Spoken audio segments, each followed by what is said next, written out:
떠나지 마.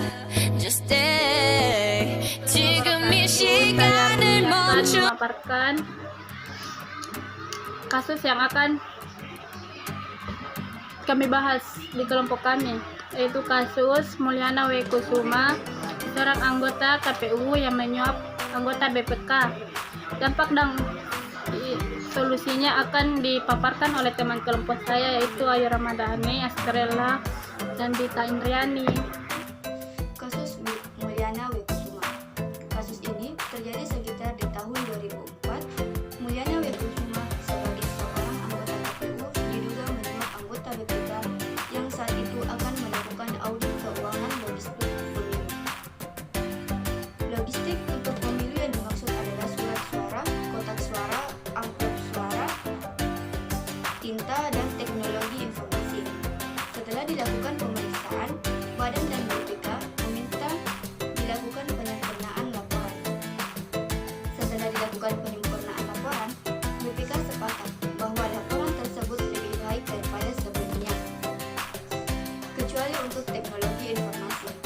Untuk itu, maka disepakati bahwa laporan akan diperiksa kembali setelah 1 bulan ke depannya. Setelah lewat 1 bulan, ternyata laporan tersebut belum selesai dan disepakati pemberian waktu tambahan.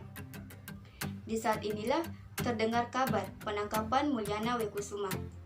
Mulyana ditangkap karena dituduh hendak melakukan penyuapan kepada anggota tim auditor BPK, yakni Salman Khairansyah. Dalam penangkapan tersebut, tim intelijen KPK bekerjasama dengan auditor BPK.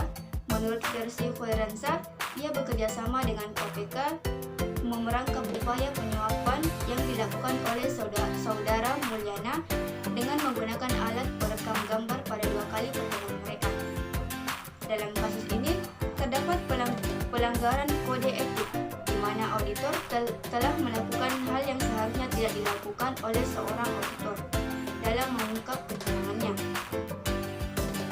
Auditor telah melanggar prinsip keempat etika profesi, yaitu objektivitas, karena telah memihak salah satu pihak dengan dugaan adanya kecurigaan. Auditor juga melanggar prinsip kelima etika profesi akuntansi, yaitu kompetensi dan kehati-hatian profesional. Di sini, auditor dianggap tidak mampu mempertahankan pengetahuan dan keterampilan profesionalnya sampai dia harus melakukan penjebakan untuk membuktikan kecurangan yang terjadi. Saya akan membacakan dampak positif dan negatif serta solusinya.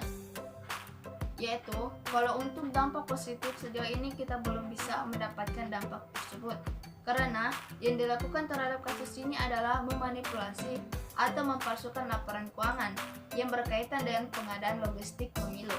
Sedangkan untuk dampak negatifnya, yaitu masyarakat umum akan lebih susah untuk percaya pada suatu lembaga pemerintah, karena Mulyana sendiri adalah orang yang aktif di LSM. Tentunya ia tahu bahwa hal yang paling kita musuhi adalah praktik KKN, korupsi, kolusi, dan nepotisme. Tampaknya rakyat Indonesia masih harus menunggu dalam waktu yang cukup lama untuk memperoleh pemerintah yang kredibel, akuntabel, dan transparan, sehingga tidak terjadi kecurangan. Saya akan membacakan solusinya, yaitu ada 2.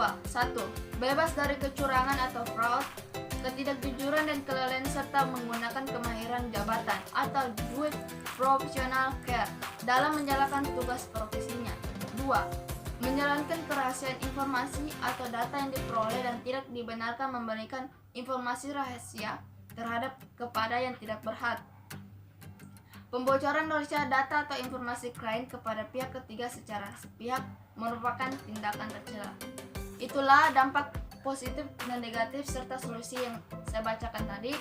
Saya akan membacakan solusinya, yaitu ada 2. 1. Bebas dari kecurangan atau fraud, ketidakjujuran dan kelalaian serta menggunakan kemahiran jabatan atau duit profesional care dalam menjalankan tugas profesinya. 2. Menjalankan kerahasiaan informasi atau data yang diperoleh dan tidak dibenarkan memberikan informasi rahasia terhadap kepada yang tidak berhak. Pembocoran rahasia data atau informasi klien kepada pihak ketiga secara sepihak merupakan tindakan tercela. Itulah dampak positif dan negatif serta solusi yang saya bacakan tadi. Sekian dari kelompok kami. Wassalamualaikum warahmatullahi wabarakatuh.